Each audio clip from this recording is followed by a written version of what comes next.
ngasi video se akoi gi success oinabagi matangdaniko exam oiro natraga aigi business adagi aigi thaba inkhang aduga love and relationship ki matangda oitaraga su ko si se success pambiraga di haidi si gi ritual se tawbiu ko adu ngasi gi ritual se amuktang tawgadam ne ngasai gi akoina water manifest tawba angel number iba khotba atai atai mayam di dum hallaga tawba ya akaiba kaite ko haidi ma gap khatang thaminaraga adu ngasi gi tawgadaba se di amuktang tawgadam ne ritual se aduga si se akoina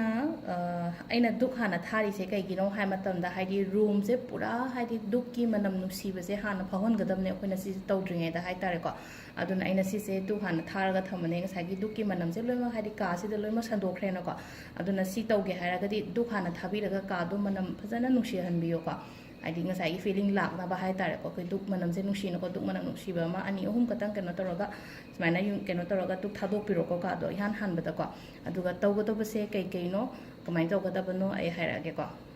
tigi se akoina spell hana hai ko spell se kem nate ko spell se kari no hai bada white magic hai tare ko si thangdo thangdo ke phi mata se tasalani si side mata thambigra ke manam se dum leire no ko aduga sida hai se ko spell se kari no hai matam se da spell se it's a white magic ko white magic ka black magic ka yam khenai ko haidi black magic sina haidi mingon da harm tawna ba mi gi phattana ba da taw sina ba magic ne ko aduga akoina white magic sina isagi phana ba hai tare ko isagi phana ba ai phajage haina use tawbune ba sisina haida ai gi betterment gi damakta hai tare ko mingon da phatta ba tawraga akoina nuai ba yaroi ko aduna haidi black magic kumba adumba kemta nate it's just a white magic sidi aina isagi damakta ai gi imung gi damakta smaina tawbiga da ba hai tare ko ado sigi ritual sina haidi mingon da harm kemta tawgadaba nate ko aina aigi oina tawjagadamnina ado changadaba pochai sing ai hapetang i keno tawre ko ai hairage ko no to sambiro ko hambada number 1 da kolom lobiro ko blue machugi ado akoina manifestation taw matam da black sungje sina bigano ko black se negativity lakone ba aduna black inkti sungse shin da ba sungse shin da bida hai tare ko ona yaragari haidi blue loba yai green loba yai red loba yai ko kai ba kem lai te do blue se sung kai shu kai te ko blue pen nama paper ma ham nan ba paper ma sai lobi rase ko aduga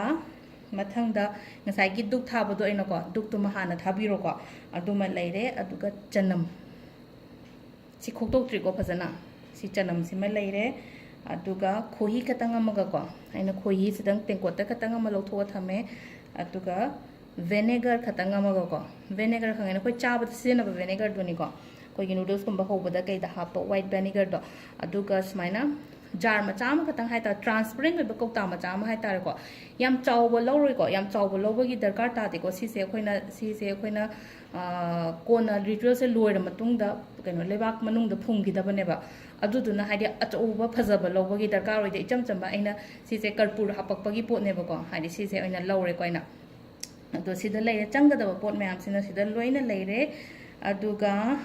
akoina nga sai do haidi blue pen se kai gino hai matam da haidi akoina white magic to matam se da haidi pen se haidi blue green natraga red kumba use to black ti sung to bi gano ko aduga tawgada ba ritual sina karam kanda tawba ya ga gi hai matam da numaijinga ningdoka baga Sunday natraga Monday la tawbiyo ko sige thabak se atai matam da tawbigano ado hoi Sunday natraga Monday se da karamba matam da tawba yagadage hai matam se da any time ko haide ayuk to orasu nungdang do orasu akai ba kemta leite ko ayuk oro nungdang tawroga somena fai nungdang da koina manifest to matam da di haide kanamta yet da no ko photo aduna nungdang da tawba da akai ba kemta leite ko Saige दुख से थाग्रे को आई दुख थाग्रो लोई मा खाइदिंग साइगे सी केनो ma'am से लोइनो मागी दुखी अखोगी मनम से लोइना मा का से लोइ संदुए को अदुगा मथंग दंग साइगे चनम से थांगना खोपीगनु को थांगना खोपगी महत खुद नोइनो खोपियो केगिनो हाय मतम दाग ता हनबिगनो चनम से दा खोको मतम से दा अखोइना थांगना गुम्बा खोपो खोपो लेरगदी खितंग कक्खिबा सुम याविनो को सि अखोइना खुदना स्माइना तपना खोपीरेनो को चनम से अदुगा से लेरे को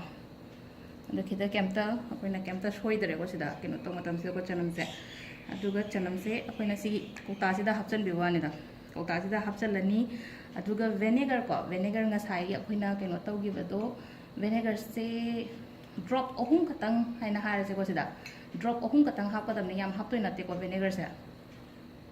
sida haipetang chamasna tawraga drop ma ani ahum drop ahum ama thada bigare ko aduga mathangi sena akhoigi ngasai akhoina khohi thamgi bodo ko khohi sisu khoigi chanam sigi mathak sida tahan biu ko khohi se akhoina hapa matam sida chan keno sida loina mak thungal le ko khoi chanam gi masa mathak sida loina mak khoigi khohi se loina mak sida leire thungdaba jaga ngai jule hapsan birase ko sida leire makha tabada kaino tawgadab se haragi ko simadi leire no ko aduga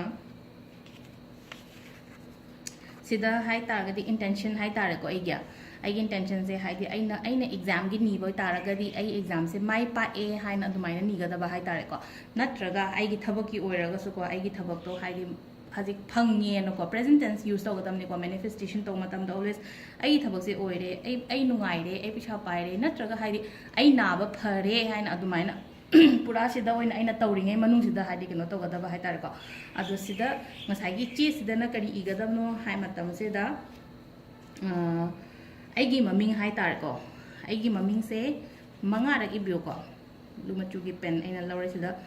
thoibi ko ama ani ahum mari manga ko da koina aina keno ire ko haidi manga se ire ko na ai maming se aduga si se phajana fold tawraga agi kokta sida hapchan biro si se aina aigi damakta ni jabanina ai yoina thana tawna ko do kokta se makhung khumjan biraga ngatang yengbiyo kokta sida ko ngatang yengbiyo haragadi aidi sida aigi intention che pura hapchan bwani da haidi aina tawriba aina ngasa aina khalliba ko to hai tare ko aigi pot sigi aina sigi aigi thabak se sima se mai pa hanbiyo success oibiyo aduga relationship ki matang do orega su haidi maga aiga se mari se am phanbiyo haidi ibaini thungnaba oihanbiyo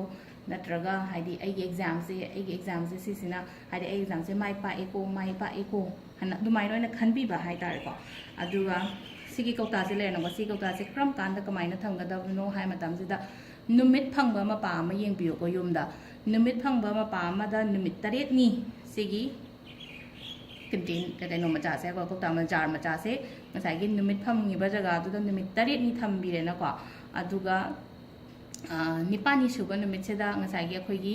lebak ki manung da phumjan biyo ko aduga si se life ta amuk tang taw gadam ni ko haidi mingon da share taw bodi ai ko ai gi imung natraga te adu isa gi oina hanjan hanjan taw bi ga no si de amuk tang aina pamyo poto adu dang ning biyo aduga amuk tang taw biyo si se ko 7 days se haidi nusa phangada ma phang gum ba leina ko aduda tawraga main taw bi ba ko adu sida leire ngasi gi akhoi gi white magic ki spell se hai tar ko haidi aduna white magic se akhoi na isa gi damak ta phaba taw bane aduna kem ta kai ba lete mingon da harm ta hon bana te ai gi betterment gi taw bi bane aduna try to biraga haidi haibiro ko haidi kamaina tawge khotke haibado gyan ta draga so video se skip tawgono haidi yengo phajana aina ta ko matam se da haidi phajana gyan ta nai ta ko ne haidi questions amu hang ko da haidi aina haigra matung da haidi amuka mukkari ne iga daino adumba kar kamai kan to gadam black ne iba sunya ya de ko haidi black season na bigono aduga atopa machu loina magya do haidi to machu loina ya se ngasi aina sum aingon da blue level na blue ne ire green ne ire ga so kai de ko green ire so kai de aduga red ire so kai de ko aduga black ti sungi ibida ba hai tar ko manifestation to bo khot pa matam sida do sida leire mayam su yengbiro ko sigi spell gi sa